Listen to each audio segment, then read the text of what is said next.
শান্তির বাজার পুলিশের তৎপরতায় চুরি যাওয়ার কয়েক ঘন্টার মধ্যেই উদ্ধার হলো অ্যাপাচি বাইক। ঘটনায় এক যুবককে আটক করেছে পুলিশ। মঙ্গলবার সন্ধ্যায় মনপাথর থানা সংলগ্ন ই কার্ড অফিসের সামনে থেকে বাইকটি চুরি হয়। বিষয়টি মনপাথর থানায় জানানো হলে শান্তির বাজার থানার পুলিশও তৎপর হয়ে ওঠে। ওসি রাজু দত্তের নেতৃত্বে পুলিশ বিভিন্ন এলাকায় নাকা তল্লাশি শুরু করে। পরে জোলাইবাড়ি থানার নাকা পয়েন্ট থেকে বাইকটি উদ্ধার এবং এক যুবককে আটক করা হয়। দ্রুত বাইক উদ্ধারে শান্তির বাজার থানার পুলিশের প্রশংসা করেন বাইকের মালিক রাহুল দেববর্মা।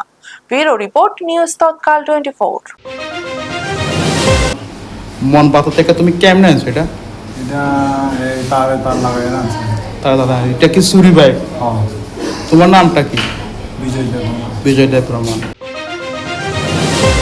অফিসে যাওয়ার পরে আমি অফিসে কাজ করতে আসি। এরপরে 4:20 দেখি যে আমার বাইক চুরি করে লয়ে যাইতে আছে। তো আমি দেখছি, লগের সঙ্গে সঙ্গে আমি পুলিশ থানায় পুলিশ থানায় জানাইছি। এরপরে তদন্তর ভিতরে আমার বাইকটা লগে অ্যাকশন নিবার পরে আমার বাইকটা হেতরা আমার উদ্ধার করে দিয়েছে। আবার হেতরা তোমার বাড়ি কোন জায়গায়? আমার বাড়ি হলো বিচন্দ্রমণি। কি নাম? রাহুল দেববর্মা। কোন অফিসে গেছিলে?